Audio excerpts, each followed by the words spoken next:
ce premier épisode d'ITV Light, nous avons dans le studio d'ITV Light aujourd'hui Calbrix U, que nous connaissons par ses fameux cours d'algorithmique à Epita. Bonjour Monsieur Calbrix, bienvenue et merci d'avoir accepté de réaliser cette interview aujourd'hui avec nous. De rien. Alors tout d'abord, nous allons commencer un petit genre de talk show et puis on va passer aux questions des étudiants. Mais tout d'abord, dites-moi, comment allez-vous ? Eh ben, ça va pas mal. Bon, sauf le décalage horaire. Je supporte très très mal le décalage horaire. Mais bon, donc je suis un peu fatigué. Non, moi sinon ça va très bien. Ça va très bien. Merci. Alors, nous commençons cette aventure avec un professeur très spécial comme vous.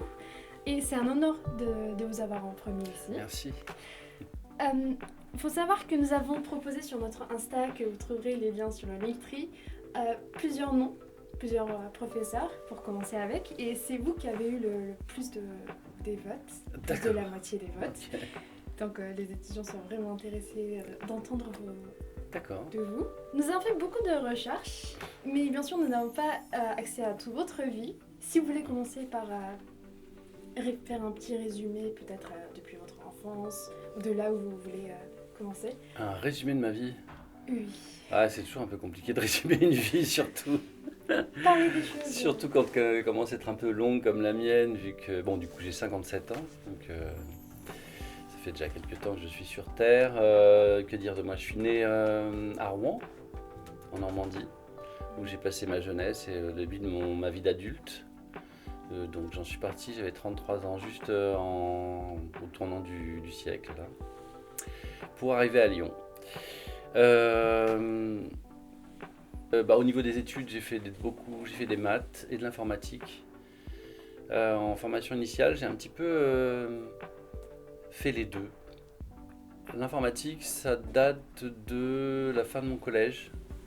Mon père m'a offert une calculatrice programmable à l'époque. C'était des appareils qui sont donc au musée maintenant. Il y a 50 pas de programme dans ces genres de choses. 50 pas de programme, ça fait genre 50 octets, on va dire. Hein. Donc voilà, pour te dire un peu la puissance de calcul de ce truc-là, c'était pas énorme. Il y avait 8 mémoires, je crois. Donc 8 variables, on pouvait travailler sur 8 variables. Mais alors, ça m'a fasciné d'écrire des traitements là-dessus. Après, j'en ai acheté une plus puissante. Après j'ai eu accès à des ordinateurs. Donc là, pendant tout mon lycée, effectivement, ça a été quand même quelque chose qui m'a beaucoup mobilisé, qui m'a complètement fasciné. Quand j'ai fait mes études, il n'y avait pas encore beaucoup de cursus informatique. C'était en train de se monter. Donc à Rouen, à l'université où j'étais, il n'y avait pas. Donc j'ai commencé par faire une licence de maths. Finalement, j'ai été faire une licence d'informatique à côté, toujours en Normandie, à Caen. Et puis après, j'ai fait une maîtrise d'informatique. Ça n'a pas forcément hyper bien marché. Donc je suis revenu faire une maîtrise de maths à Rouen. J'ai passé la Greg, donc je suis devenu prof de maths à ce moment-là. Mais en fait, ce que j'en ai retenu, c'est que vraiment, j'avais une appétence pour l'informatique. Mais j'avais aussi une exigence de rigueur qui collait bien avec les maths. Ce qui fait qu'à la suite de ça, j'ai fait un DEA, donc un master pro, un master recherche maintenant, en informatique fondamentale, donc en mathématiques de l'informatique. Nous avons vu une conférence dans laquelle il y avait votre nom, il y avait marqué Lyon 1 à côté. Ah oui, tiens. Alors... Oui, c'est un meeting réalisé avec les différentes personnes de différentes universités de France. D'accord. Où vous avez, c'est vous, parlé des puissances de langage rationnel. Oui, alors ça c'était à la fin de ma carrière, ça, de chercheur si j'ose dire. Quand je suis arrivé à Lyon, il y a donc un professeur de mathématiques qui m'avait en fait... j'ai cherché à rentrer à l'université comme professeur, comme maître de conférence en fait. C'est très compliqué, il y a peu de postes, il faut vraiment postuler un peu partout. Et j'avais été auditionné sur un poste à Lyon. Et donc, une des personnes, c'est des commissions de spécialistes, ce qu'on appelle une commission de spécialistes, donc des enseignants-chercheurs qui auditionnent les candidats et qui regardent leur profil. Et une des personnes qui m'auditionnait était un prof de maths qui s'appelle Maurice Pouzet, de Lyon 1. Et donc, quand j'ai déménagé à Lyon, j'ai été le voir en lui disant, bon, bah, maintenant j'habite à Lyon. Parce qu'au moment de mon audition, il m'avait dit, bon, bah, ça va être compliqué pour le poste, mais vos recherches m'intéressent. Donc j'ai été le voir.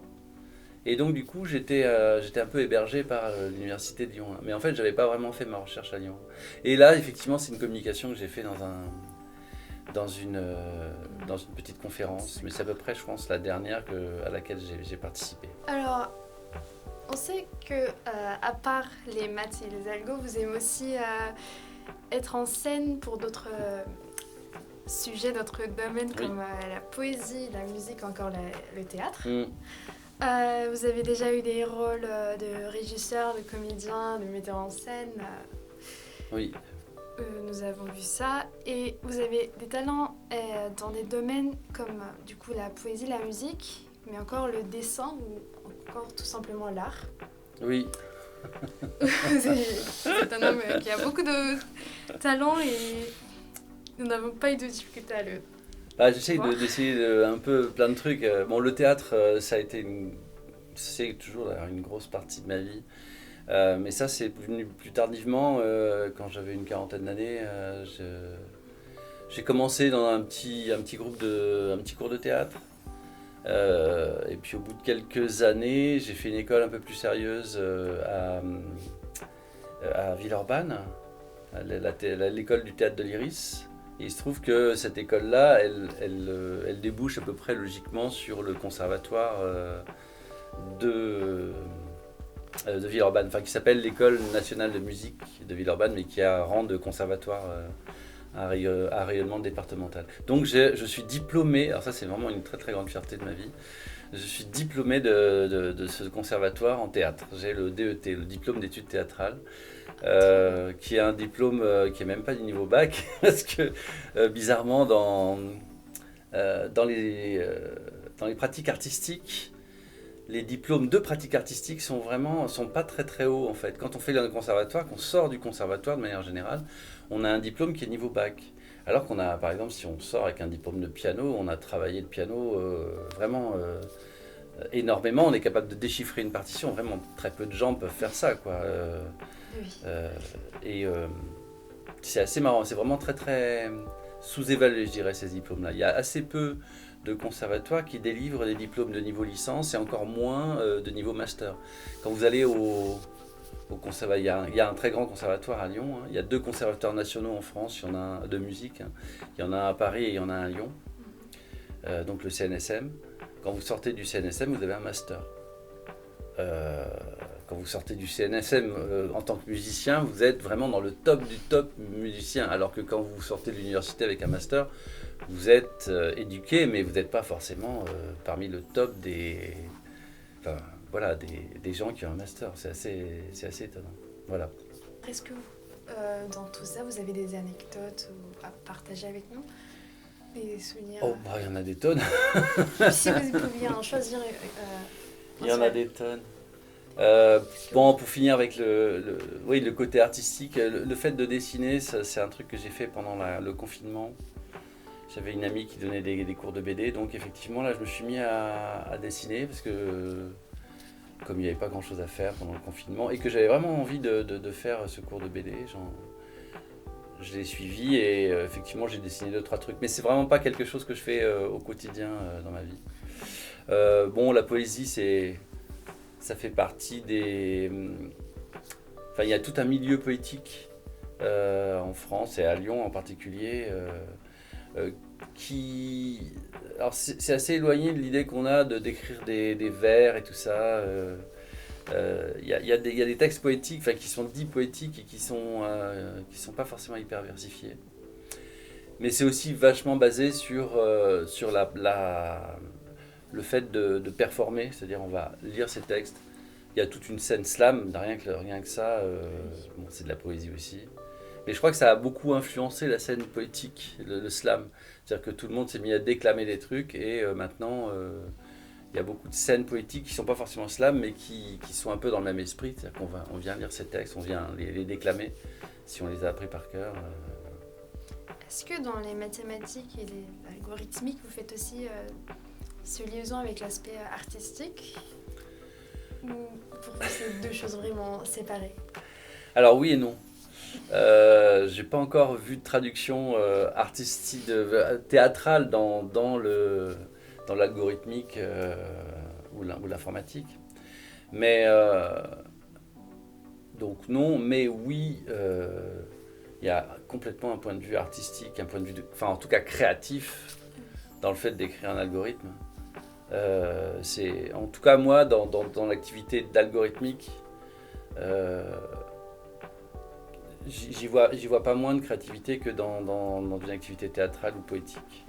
Et ça s'exprime pas de la même façon, mais j'ai autant de plaisir à écrire un algorithme, à essayer de l'écrire bien, de façon avec un point de vue esthétique, que d'écrire un texte ou de l'apprendre et de le déclamer.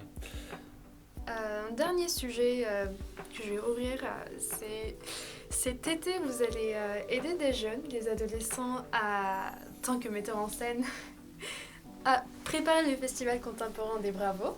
Oui, vous savez vraiment tout, hein, c'est incroyable. C'est fou. Nous avons fait de bonnes recherches alors.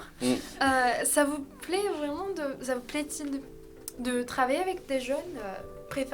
Préférez-vous travailler avec ces collégiens plutôt que des étudiants ou c'est vraiment... Je sens Est-ce que vous les préférez à nous? C'est pas possible, ce sont des petits collégiens. Alors en fait, non mais... Est-ce qu'il faut avoir de la patience? Oui, bah écoute, les collégiens, oui, je les ai quand même pas mal côtoyés parce que j'étais prof de maths. J'ai commencé ma carrière par 6 ans de collège. Donc voilà, à l'issue desquels je suis allé enseigner en lycée pendant 15 ans. Puis j'ai fini ma carrière de prof de maths. Enfin, j'avais déjà quitté l'éducation nationale, mais j'ai eu un poste au lycée de Prague. Je pense que tu as trouvé ça aussi sur Internet. J'ai enseigné 2 ans au lycée français de Prague. Il se trouve que les lycées à l'étranger sont des petites structures. Et donc, il ne faisait pas de distinction entre collège et lycée. D'ailleurs, il y avait de la maternelle au bac dans ce lycée. Donc, en tant que professeur, moi, comme j'étais un professeur du secondaire, je faisais autant collège que lycée. Et je me suis aperçu en fait que j'avais plus de connexion avec les collégiens qu'avec les lycéens. Pour des raisons X ou Y. En tout cas, j'ai retrouvé le plaisir d'enseigner à des collégiens à Prague. En particulier les collégiens de 6e, 5e. Moi, franchement, ceux qui ne sont pas encore ados, ça se passe mieux, si j'ose dire. Pour revenir à ce travail que je fais au Festival des Bravos de la Nuit de Pélussin.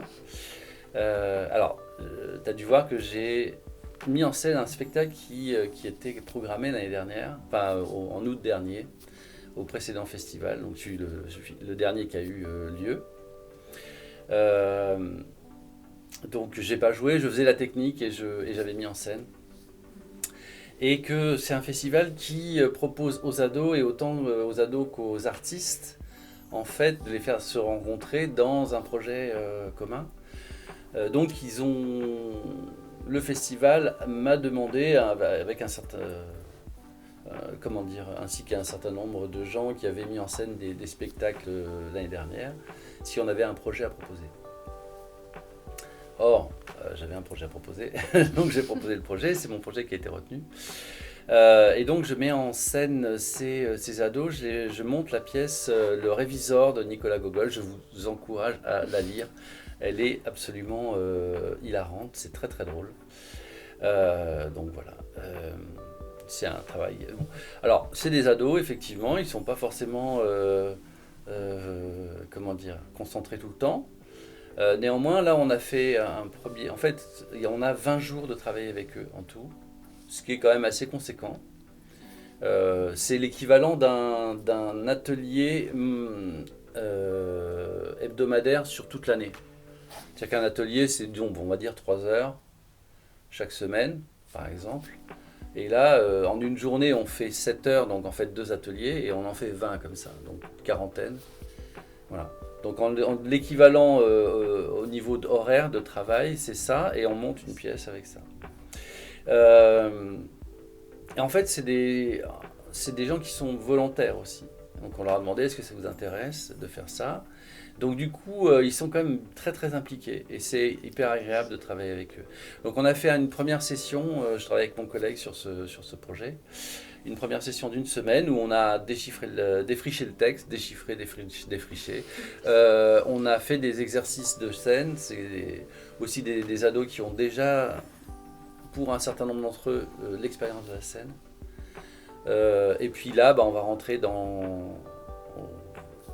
aux vacances entre guillemets de Pâques. D'ailleurs, c'est un moment où vous travaillez et où l'école EPITA, franchement, me donne la possibilité de faire ça plutôt que de venir vous faire cours. Alors, en tout cas, ils sont arrangeants au niveau, et ça, c'est vraiment génial de ce point de vue-là. Donc, aux vacances de Pâques, on va faire une deuxième session de 5 jours. On va distribuer les textes et on va commencer à prendre le texte et à mettre tout ça en place pour en fait faire 4 représentations au mois d'août. Voilà. Tu me demandais quelle était ma préférence. En fait, là actuellement, je suis à un moment de ma vie où tout ce que je fais m'intéresse et je trouve ça génial. Et vraiment, c'est assez inattendu. C'est venu un peu tard. Mais je fais du théâtre, ça m'intéresse beaucoup. J'ai des activités artistiques. Je fais de la musique, je fais du dessin, j'écris des textes. Ça me plaît beaucoup. Et j'enseigne enfin une matière que j'ai toujours voulu enseigner, l'informatique. Et donc vraiment, j'ai absolument... Il n'y a rien que je puisse dire qui est le truc qui va me... Effectivement, je suis payé pour ça à EPITA, mais je peux même pas dire que c'est un job alimentaire parce que vraiment, j'adore faire ce truc, quoi. Enfin, enseigner l'algorithmique, enseigner la théorie des langages, la théorie des graphes, ainsi de suite. C'est quelque chose qui me fait très plaisir, voilà. Pensez-vous que ça serait bien d'avoir des cours d'art, peut-être du théâtre ou encore de la musique dans des écoles d'ingénierie ou dans les universités? Faudrait-il peut-être le rendre obligatoire pour développer la créativité des jeunes, des presque adultes, on va dire? Alors, il y a beaucoup de questions là, autour de ça. Vous, comme vous êtes dedans, vous êtes là-dedans et vous savez aussi les jeunes, vous leur donnez des cours d'algorithmique, de mathématiques. Oui. Pensez-vous que c'est nécessaire, que ça serait bien de je suis assez dubitatif sur l'obligation. C'est-à-dire, si vous êtes là, par exemple, dans le cursus d'informatique, si vous l'avez choisi ici, en plus, on vous donne un petit peu, on vous oblige à faire du théâtre. Ça a une justification, faire du théâtre. Par exemple, les futurs avocats ont des séances avec des comédiens qui leur apprennent un certain nombre de trucs, parce qu'ils ont besoin de s'exprimer en public. Donc, il y a un certain nombre de fondamentaux à acquérir. Donc, en quelque sorte, ils ont des cours de théâtre obligatoires, mais c'est à but de pratique. Je suis pas hyper favorable à ça, à l'obligation. À la possibilité, par contre, oui, complètement. Il y a une école d'ingénieurs concurrente d'EPITA, enfin concurrente entre guillemets, mais après qu'il y a d'autres moyens, puisque c'est une école publique qui met en place des cursus aménagés pour les étudiants qui veulent avoir une pratique artistique ou sportive. Et ça, l'occasion m'a été donnée de voir le travail artistique en théâtre de ces étudiants, que je trouvais chouette, parce que moi j'avais des profs de théâtre qui intervenaient dans cette structure-là. Avoir la possibilité, c'est vraiment chouette. Le fait d'avoir un cursus aménagé peut être aussi vraiment très motivant. qu'est-ce que je voulais dire? Non, ça m'a échappé. Je sais plus. Mais oui, voilà, enfin, c'est intéressant de pouvoir le faire. Ouais, l'obligation, je suis pas sûr. Au début de l'année, je dirigeais un chœur. Ça fait partie, c'est une grosse partie de ma vie en ce moment. Je retournais au conservatoire de Villeurbanne, mais dans la classe de direction de chœur. Donc j'apprends à diriger des chœurs. Et il y a une de vos enseignantes qui est venue chanter. Madame Servan. Ouais, tout à fait, voilà. Et qui disait ce serait chouette de faire un truc comme ça à Épita. Voilà. Oui, je pense aussi pourquoi pas monter, mais vraiment, pourquoi pas monter un projet. Moi, je suis complètement ouvert à ce genre de choses, quoi. Mais encore une fois, voilà, je le conçois pas du tout comme allez, maintenant tout le monde vient et on chante. Je pense que ça, c'est pour les gens qui veulent pas chanter. Surtout chanter, c'est un truc, c'est fou. Oui, mais par exemple, je sais pas si vous êtes au courant, il y a un club RTFM, un club musique. Ouais. Et dernièrement, ils avaient réalisé une soirée open mic. D'accord. Où il y avait des jeunes qui sont venus faire du freestyle ou encore répéter des morceaux déjà sortis. D'accord. Il y a encore un club onirique par exemple. De onirique, des ateliers d'écriture, etc. D'accord. C'est pas très actif, mais peut-être si vous ou les autres enseignants ici aimeraient partager de leurs connaissances ou aider, ça peut être très chouette de réaliser des activités comme ça. Et oui, alors, si vous n'avez pas d'autres choses à ajouter à ce sujet, on va passer aux questions des étudiants. Ouais, très bien. On en a choisi quelques-uns qui ne sont pas très en rapport avec les cours, etc. Tout d'abord, une question totalement dans notre sujet. Qu'est-ce qui vous manque le plus de votre enfance ? Ça fait trop... Qu'est-ce qui me manque le plus de mon enfant ? Il va falloir que j'y réfléchisse. Quand vous pensez à votre enfance, c'est quoi le truc qui vous vient directement à l'esprit ? C'est la maison de mes parents. Mes parents habitaient dans un HLM, dans une banlieue de Rouen. Puis ils ont acheté une maison à la campagne. Les souvenirs d'enfance, c'est lié à cette maison, au fait que il y avait un grand jardin, donc je faisais du vélo dans ce jardin, je montais dans les arbres, etc. Donc en fait, je peux pas dire que ça me manque, parce que cette maison existe toujours, j'y retourne régulièrement. Après, j'y vis plus. Et si réellement il fallait trouver quelque chose qui me manque, enfin en tout cas dont je sens le manque à certains moments, c'est ça, le contact un peu avec la nature. En particulier quand je vais à Pélussin. C'est un petit village juste dans le massif du Pilat, là, pas loin. Mais c'est vraiment dans la campagne et on arrive, et j'arrive là-bas et hop, je sors de la voiture. Et tout de suite, il y a cet air pur. Et ça, oui, ça me rappelle mon enfance, c'est clair. Et puis, peut-être c'est le truc qui me manque le plus, ouais. Deuxième question. Quelle est une journée parfaite pour Monsieur Calbrix ? Comment ça se passe du matin au soir ?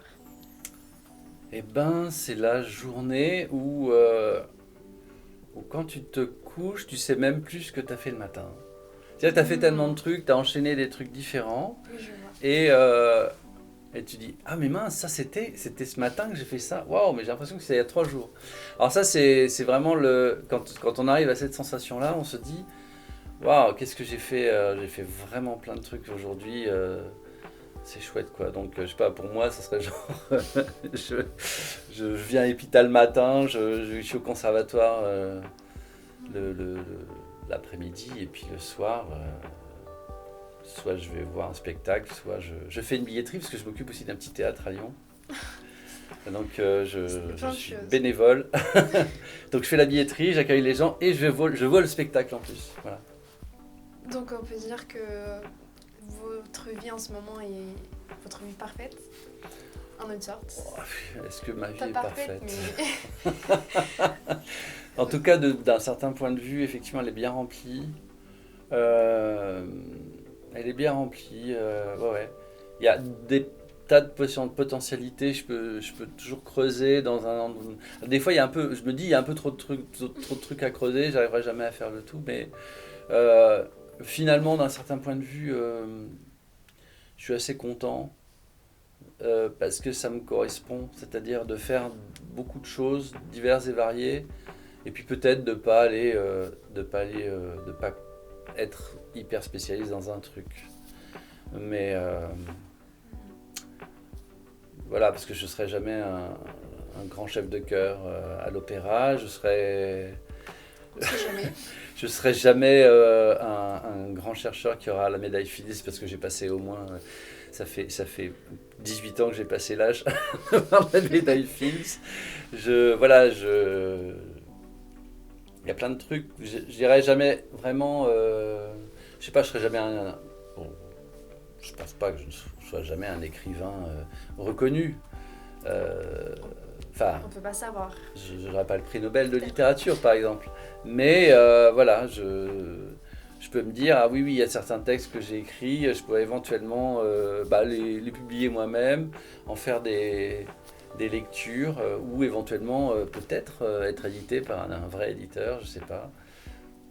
Je connais quand même quelques personnes qui se font éditer, donc je me dis que c'est à ma portée. Mais voilà, ça fera toujours partie d'un certain nombre de choses un peu hétéroclites, ma vie, et surtout maintenant constituée de plein d'activités un peu hétéroclites, mais j'aime bien faire des choses variées, quoi. Nous remercions d'avoir encore une fois merci à vous. d'être venu, d'avoir fait cette interview avec nous. Eh bien, merci beaucoup. Merci.